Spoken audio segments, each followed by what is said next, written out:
বর্তমান অবস্থার পরিপ্রেক্ষিতে সঞ্চয়পত্র নিয়ে আপনাদের কতগুলো প্রশ্ন আছে, যে প্রশ্নগুলো খুবই গুরুত্বপূর্ণ এবং সবারই জানা প্রয়োজন।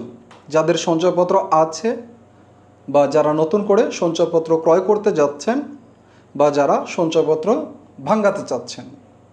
প্রথম যে প্রশ্নটা এসেছে সেটা হলো, সঞ্চয়পত্রে কি টিআইএন সার্টিফিকেট বাতিল হয়েছে?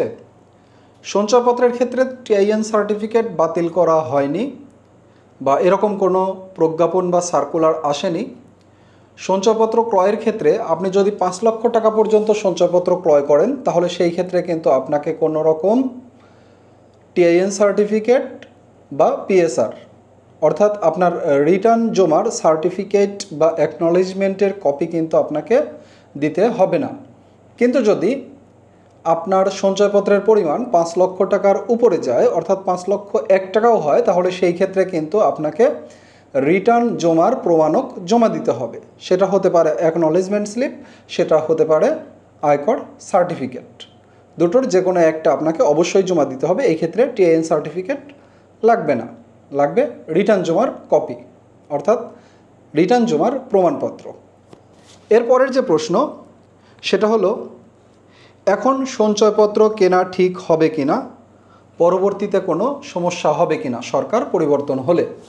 এখন দেখুন, সরকার পরিবর্তনের সাথে কিন্তু এই সঞ্চয়পত্রের কোনো সম্পর্ক নেই, যেটা আমি বারবার আপনাদেরকে আশ্বস্ত করেছি বিভিন্ন ভিডিওর মাধ্যমে। সঞ্চয়পত্র আপনারা ক্রয় করছেন, আপনারা টাকা দিচ্ছেন বাংলাদেশ সরকারকে।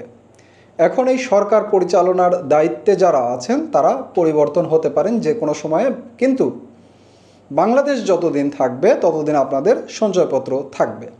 সো আপনারা এখন কিনুন বা পূর্বে কেনা থাকুক, এইটা নিয়ে আপনাদের কোনো রকম কোনো দুশ্চিন্তা করার মতো কোনো কারণ এখন পর্যন্ত নেই। সঞ্চয়পত্র যেভাবে চলছিল সেভাবেই চলবে। আবার অনেকে প্রশ্ন করেছেন যে সঞ্চয়পত্রের মুনাফা যেই তারিখে আসে সেই তারিখ পার হয়ে যাচ্ছে, কিন্তু এখন পর্যন্ত সঞ্চয়পত্রের মুনাফা অ্যাকাউন্টে ঢুকছে না। এই ব্যাপারেও আমি ভিডিও দিয়েছিলাম যে এইটা একটু সময় লাগতে পারে, 1 দিন 2 দিন 4 দিন 5 দিন একটু সময় লাগতে পারে, কিন্তু আপনার মুনাফার টাকা ঢুকবে। এটা নিয়ে আপনার দুশ্চিন্তার কোনো কারণ নেই। একইভাবে যাদের সঞ্চয়পত্রের মেয়াদ পূর্ণ হয়েছে তাদের টাকাও কিন্তু চলে আসবে। জাস্ট 2-1 দিন আপনাদেরকে একটু ধৈর্য ধরে অপেক্ষা করতে হবে। টাকা কিন্তু কোনোভাবেই আপনাদের গচ্ছা বা নষ্ট হবে না। এরপরের যে প্রশ্নটা সেটা হলো, সঞ্চয়পত্রের টাকা ভাঙলে কয়দিন পরে পাওয়া যাবে বর্তমান পরিস্থিতির বিবেচনায়? এখন দেখুন, বর্তমান যেই পরিস্থিতি বা ব্যাংক লেনদেনের ক্ষেত্রে কিন্তু একটা বিধিনিষেধ চলছে, যে কারণে এখন আপনারা সঞ্চয়পত্র ভাঙাতে পারবেন না। যেটা অনেকেই আমাকে জানিয়েছেন যে তারা ব্যাংকে গিয়েছিলেন, কিন্তু ব্যাংক বলে দিয়েছে যে এখন সঞ্চয়পত্র ভাঙা যাচ্ছে না, মাসখানেক পরে যোগাযোগ করতে। এখন এটা মাসখানেকও লাগতে পারে বা 1-2 সপ্তাহের মধ্যেও ক্লিয়ার হয়ে যেতে পারে। এটা ডিপেন্ড করছে গভর্নমেন্টের উপরে, গভর্নমেন্টের স্ট্যাবিলিটির উপরে। গভর্নমেন্ট স্ট্যাবল হয়ে গেলে তখন কিন্তু আপনাদের জন্য সব কিছুই উন্মুক্ত করে দেওয়া হবে।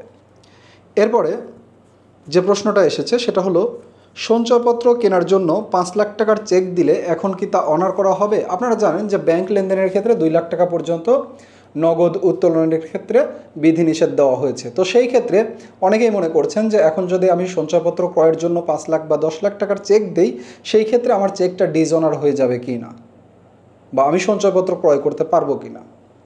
এই ব্যাপারে কিন্তু গতকালকে আমি একটা ভিডিও দিয়েছি, সেখানে আমি বলেছি যে আপনারা নগদ উত্তোলনের ক্ষেত্রে সর্বোচ্চ 2 লাখ টাকা পর্যন্ত তুলতে পারবেন, কিন্তু ট্রান্সফারের ক্ষেত্রে যে কোনো অ্যামাউন্ট আপনারা ট্রান্সফার করতে পারবেন, এতে কোনো রকম কোনো বাধা নেই বা নিষেধ নেই।